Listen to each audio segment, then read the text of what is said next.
And I can tell you with no uncertainty that miracle cures are no laughing matter. I bid you good day, sir.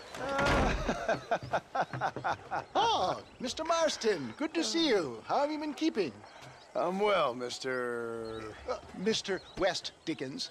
Nigel West Dickens of Eastcheap, London, New Waverly, New York, and Armadillo, New Austin. At your service. At my service. At everyone's service. At the service of science, of knowledge, of life. How are your wounds? Much, much better. But then they would be. Would be? I know a cure for all ailments, Mr. Marston. Ah, I'm sure you do. And I'm sure for just $2 an ounce, I could live forever. Oh, but for you, sir, I do a bulk discount rate of $1.95 an ounce, as long as you buy 100 ounces or more. That's a lot of immortality. Give it up, old man. That's Mr. West Dickens to you, boy. Give it up, old man. Listen, Marston, I'm broke, but this stuff is good. It works. I need a healthy young man like you.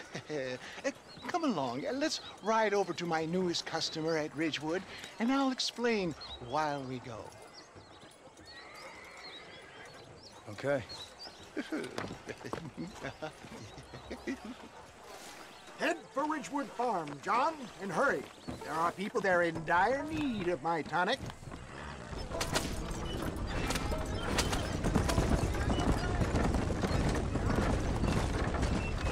I heard about you, Mr. West Dickens. And I about you, John Marston. Hoodwinking the weak, gullible out of their hard-earned money. Get back on the road! We'll have nothing left by the time we get to Ridgewood. My dear boy, it is you who is gullible, if I may be so bold, for heeding such ill-informed scuttlebutt. You're as full of wind as a horse with the collar. I have been blessed with the gift of language, and for that I will not apologize. But the West Dickens elixirs speak for themselves. My thousands of happy customers attest to that. If my tonic is such a sham, how do you explain the fine fettle in which you find me? Last time you saw me, I was knocking at death's door. You should thank the doctor for that. I reckon you were acting it up worse than it was. Act I can, John. A more convincing Othello there has never been. And so shall you, a fair Iago or Cassio make. I don't like the sound of this. Showmanship, John. The flourish, the bow. We are operating in a competitive marketplace. Our product must stand out.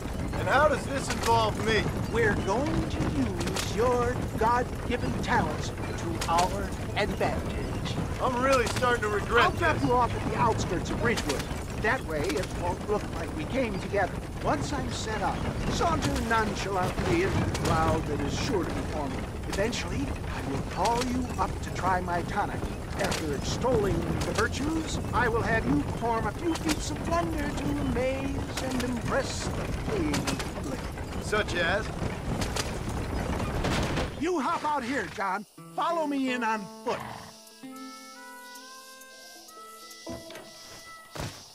See you shortly, and remember, showmanship.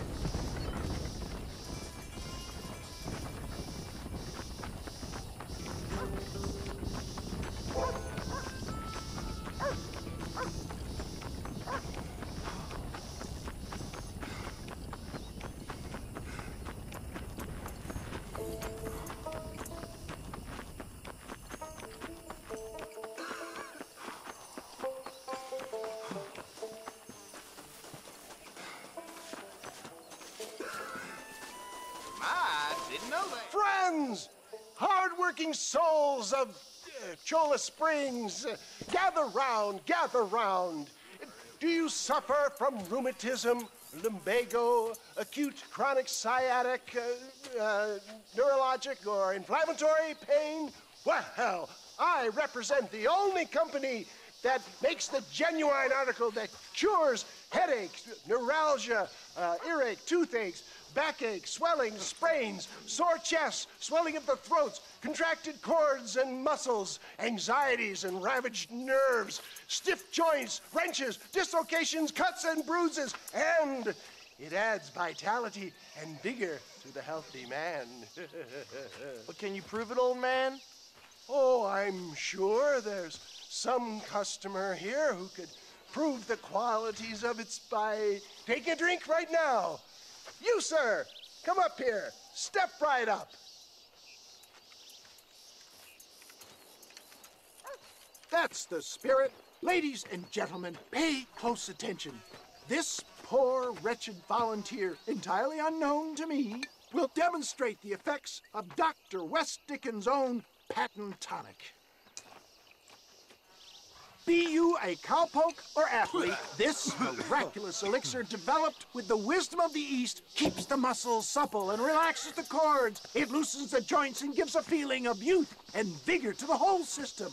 Not possible, I hear you say. Well, doubt no longer. Faith can move mountains, but I ask not for faith. I am a man of science, and today science will be vindicated. Your eyesight is greatly improved. Is that not so, friend? If you say so. That's right, it is. You heard him. What a good sport you are, sir. Now, gaze over yonder at that porch. If you squint, you may just be able to make out the skull that's hanging there. Go ahead, friend. Shoot that skull and demonstrate the miraculous eyesight you now possess.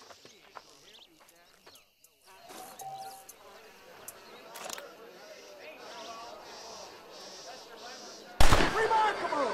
The eyesight of an eagle, granted by imbibing Dr. West Dickens' own patent tonic. Anybody can make that shot. This man is a fraud. If your eye's so damn sharp, why don't you try shooting my hat out of the air? My friends, our test case has been challenged to shoot a gentleman's hat out of the sky above our heads. You can fool these people, but you ain't fooling me. Right. Let's just see how sharp you is with a moving target. Steady yourself, stranger.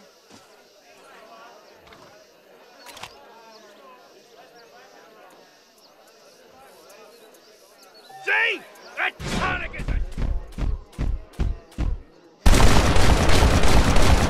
Have you ever seen such an eye? Behold the power of the elixir, plucked out of the sky. Hey! Hey! What? You think you can put a hole in a man's hat and just walk away, do you? Hey, it don't work like that around here, mister. Come on!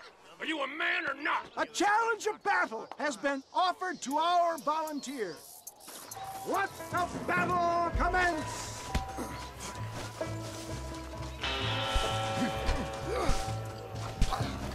Can you believe your eyes? I'll tear your heart out!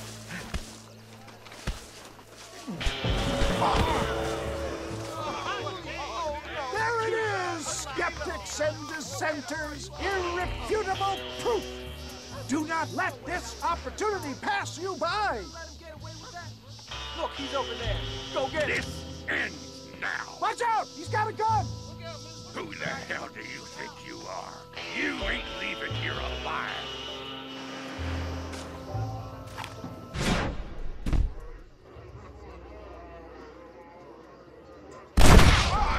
Marvelous shot, dear boy.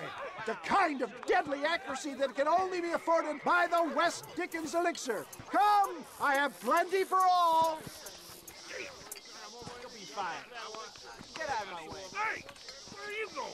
I want a bottle. Get me a bottle, please. One of them, right here. Well, no harm in trying one bottle, I suppose. Well, I think that went kind of well, don't you? I'm just glad that my normal job involves either chasing after cattle or murderers. Not the likes of you, mister. Don't be like that. Now, if you'll excuse me, I'd like to say my goodbyes, head on back to the real world. Wait, sir. I've been thinking about your predicament, and I think I may have an idea.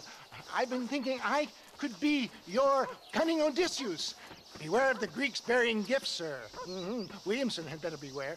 We will make them into Trojans. I don't rightly get you. I want you to go and see my old friend Seth. He can come across as a little curious, but I'm sure you two will get on. He's most often found at Coots Chapel. He's very devout. Why see him?